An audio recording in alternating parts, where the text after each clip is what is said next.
कर्नाटक के साथ ही मध्य प्रदेश में भी हिजाब पर प्रतिबंध लगने की खबर के बाद प्रदेश में राजनीति गर्मा रही है। स्कूली शिक्षा मंत्री के एक बयान के बाद प्रदेश में कांग्रेस के नेताओं द्वारा इसे सरकार का तानाशाही रवैया करार दिया जा रहा है। कर्नाटक के बाद अब हिजाब पर प्रतिबंध को लेकर मध्य प्रदेश में भी राज्य सरकार इसे स्कूलों में प्रतिबंधित करेगी। स्कूल शिक्षा मंत्री इंदिराजी परमार ने मंगलवार को मीडिया के सामने मध्य प्रदेश के स्कूलों में हिजाब पर प्रतिबंध लगाने की बात कही है। इंदर सिंह परमार ने कहा कि हिजाब स्कूलों में बैन होगा, स्कूलों में केवल ड्रेस कोड ही लागू होगा। हिजाब स्कूल ड्रेस का हिस्सा नहीं है। स्कूल शिक्षा विभाग इस सिलसिले में स्कूलों का परीक्षण करेगा। कर्नाटक के बाद अब मध्य प्रदेश में भी हिजाब पर स्कूलों में प्रतिबंध होगा। इसके पहले कर्नाटक में हिजाब पहनने की अनुमति न देने को लेकर विवाद जारी है।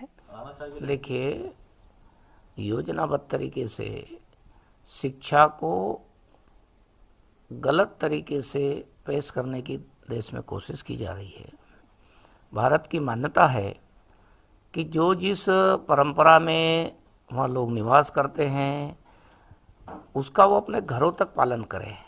स्कूलों में तो हमको जो ड्रेस कोड है जो लागू किया गया उसका पालन करना चाहिए, और वो एक प्रकार से जानबूझ करके देश का माहौल, उस प्रदेश का माहौल खराब करने की कोशिश की जाए। निश्चित रूप से सब दूर में तो यही कहूँगा कि अभी हम ड्रेस कोड पर चर्चा करेंगे और आगे आने वाले समय में ड्रेस कोड लागू होना चाहिए। जो जिस स्कूल ने अपना यूनिफॉर्म तय किया है वो यूनिफॉर्म पहनकर बेटे बेटियाँ आए तो ही अच्छा होगा, अनुशासन तभी पालन हो सकेगा।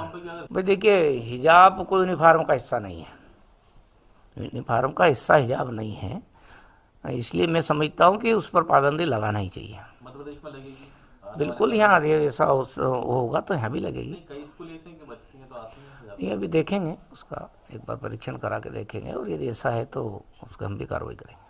वहीं स्कूली शिक्षा मंत्री के हिजाब के स्कूलों में प्रतिबंध को लेकर दिए बयान के बाद अब प्रदेश में राजनीति शुरू हो गई है। स्कूली शिक्षा मंत्री के बयान के बाद कांग्रेस के विधायक आरिफ मसूद ने मंत्री परमार के बयान पर आपत्ति ली है। उन्होंने कहा है कि यह देश अंबेडकर के सिद्धांतों को छोड़कर गोडसे के सिद्धांतों पर जा रहा है। ये अफसोसनाक बयान है। बच्चियां कवर्ड अच्छी लगती हैं, जैसे मैं अपनी बेटी को अच्छे वस्त्र पहनाना चाहता हूं, लेकिन ऐसे चाहता हूं कि उसका जिस्म बाहर ना दिखे।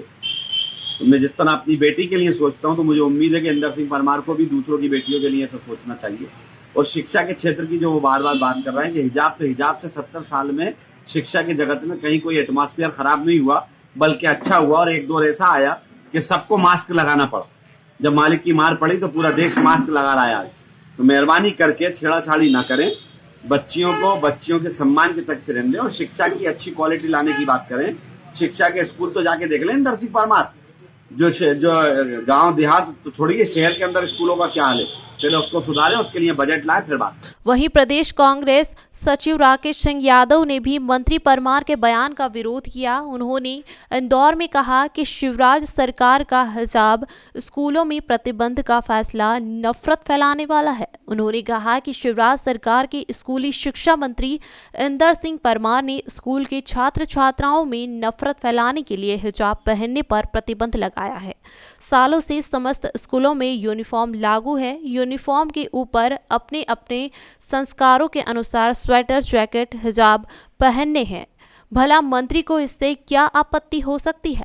देखिए, सालों से 70 सालों से स्कूल ड्रेस तक जो है अनिवार्य था, और ऐसा कहीं मसला नहीं आया है कि स्कूल ड्रेस अनिवार्य है और हिजाब पहन के कोई आया है तो दिक्कत आती है। लेकिन ये भाजपा की सोची समझी रणनीति है, स्कूली शिक्षा मंत्री की सोची समझी रणनीति है, और छिपा हुआ आरएसएस का एजेंडा है। कहीं ना कहीं आपको हिंदू मुस्लिम के बीच में तनाव पैदा करना है, कहीं ना कहीं आपका टारगेट मुस्लिम समाज है। इसलिए सोची समझी रणनीति के तहत ये आदेश जारी किए गए हैं। अगर ऐसा ही है तो एयरपोर्ट पे जब नमाज का कक्ष अलग रहता है तो फिर क्या समस्या है कि अगर स्कूल में कोई हिजाब पहन के आता है तो उनको समस्या है? एयरपोर्ट पे तो ऐसी कोई दिक्कत नहीं आती, स्कूल में भी ऐसी दिक्कत नहीं आना चाहिए। और शिक्षा का मंदिर है, वहाँ संस्कृति सभी धर्मों की अलग अलग होती है, लेकिन शिक्षा के मंदिर में लोग शिक्षा ग्रहण करने जाते हैं, कपड़ों के आधार पर ये तय करने नहीं जाते कि कोई हिंदू है, मुस्लिम है, क्या पहना है। ये तो वही बात हो गई जो मोदी जी पहले बोलते थे कि मैं टोपी लगाऊंगा या टोपी नहीं लगाऊंगा। इस तरह की बातें करना, पूरे मध्य प्रदेश का माहौल खराब करना, और चुनावी रणनीति के तहत हिंदू मुस्लिम में वोट को बांट के ध्रुवीकरण करने की कोशिश है और इस तरह की हर कोशिश का कांग्रेस जवाब देगी। बताना चाहेंगे कि कर्नाटक के उडुपी कॉलेज में हिजाब पर प्रतिबंध को लेकर छात्राओं ने आज हिजाब पहनकर प्रदर्शन किया तो कई विद्यार्थियों ने भगवा गमछे गले में डालकर हिजाब का विरोध किया है। मामले में मुस्लिम लड़कियों की ओर से एक याचिका भी दायर हुई है।